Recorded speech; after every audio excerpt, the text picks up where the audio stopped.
मेरा नाम जसपीदा है। मैंने MA BEd मेरी क्वालिफ़िकेशन MA BEd है। मेरा जहाँ मायका है वहाँ हम थोड़ा करते थे, ज़्यादा नहीं करते थे, लेकिन करते थे। वहाँ भी हम ज़मींदार ही हैं। तो जब मैं यहाँ आई तो मेरे दिमाग में एक आइडिया आया। मैंने सोचा हमारे पास यहाँ बहुत ज़मीन है, क्यों ना मैं इसी के साथ ये काम करूँ।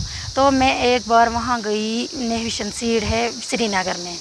उसको मैंने कहा अगर मैं मिर्ची बैंगन सीडलिंग लगाऊंगी तो किस टाइम में लगाऊंगी। तो उसने कहा आप मार्च कहाँ, या आपकी लोकेशन क्या है। मैंने कहा मेरी लोकेशन है सदरबल पलहालन। तो उसने कहा आप मार्च में लगाओ, मार्च 15 तारीख 15 में लगाओ। मैंने कहा ठीक है। तो मैंने उसी से उस टाइम बीज लिया, तो घर में भी थोड़ा था तो लगाया बीज। तो उसमें मुझे आए तकरीबन उस टाइम लगभग आज से 7 साल पहले तो उसमें तकरीबन 17-18 हज़ार उस टाइम आए। तो मेरे दिमाग में ये आइडिया आया क्यों ना मैं इसमें जो जल्दी में फसल निकले वही फसल लगाऊंगी। तो मैं उसी नेविशन सीड के पास गई। तो मैंने कहा उसको मुझे अगस्त में ये ओनियन सीडलिंग लगानी है, तो मुझे क्या जल्दी तैयार हो जाएगा, तो मैं ये ज़मीन खाली नहीं रखना चाहती हूँ। तो उसने कहा आप लगाओ रेडिश, वो लंबी रेडिश, वो खाली 42 दिन में तैयार हो जाती है, वही लगा। मैंने कहा सबसे हाइब्रिड जो है वही देना। तो उसने मुझे दिया वो बीज, तो मैंने आंगन में लगाया। तो उसमें मैंने 15,000 में मूली बेची। फिर मैंने ओनियन सीडलिंग लगाई, तो ये मूली निकली तो मैंने ओनियन सीडलिंग लगाई। ओनियन सीडलिंग में 35,000 आई। तो तकरीबन मेरे आंगन में 15 मल रहे, ज़्यादा नहीं है, तो इसमें मुझे 1 लाख आता है। तो मेरे दिमाग में और ज़्यादा आए। मैंने कहा अपने हस्बैंड को इसमें क्यों दाल लगाएंगे, इसमें क्यों वो शलजम लगाएंगे, इसमें भी यही लगाएंगे। तो उसने कहा ठीक है। तो हमने इसमें हमारे पास पहले था एक ग्रीन हाउस, फिर मैंने वही DU एक्सटेंशन उसको कहा मुझे एक चाहिए फिल्म एक। उसने कहा आना तो मैं दूँगी।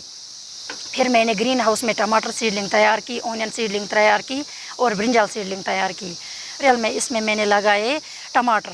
तो टमाटर मैंने इस साल से पहले 1 साल तो मैंने उसमें तकरीबन 503 क्रेड निकले, उसमें भी 1.5 लाख तक आया।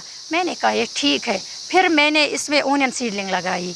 ओनियन सीडलिंग में पिछले साल रेट कम थी, तो मैंने तो इसी में इनको भेजा, टंगडार लेह लद्दाख वहाँ भेजा, तो माशाल्लाह ठीक आया। पहले मुझे अपने हस्बैंड ने सपोर्ट किया। उसने कहा जो आप करोगे करो। तो फिर वो चीफ साहब है एग्रीकल्चर का, वो बारामूला में रहता है, वो सरदार जी है, उसका मैं बहुत शुक्रिया अदा करना चाहती हूँ। वो आते हैं यहाँ, हर चीज़ की ज़रूरत हमें मैसर रखते हैं। और वो है DU एक्सटेंशन सुबिया जी, उसका भी मैं बहुत शुक्रिया अदा करना चाहती हूँ। फॉर्म वारम भरे तो अब कभी नंबर आता था, कभी मैं इंटरव्यू देने भी जाती थी, कभी नहीं। फिर जब मुझे शौक़ था, लेकिन जब मेरी मैरिज हुई, उसके बाद मेरे जहन में इससे जुड़ी ना, मेरे दिमाग में नौकरी का सवाल ही नहीं। मैंने सोचा भी नहीं नौकरी, ना फार्म भरती हूँ ना कुछ करती हूँ, बस खाली इसी से रहती हूँ।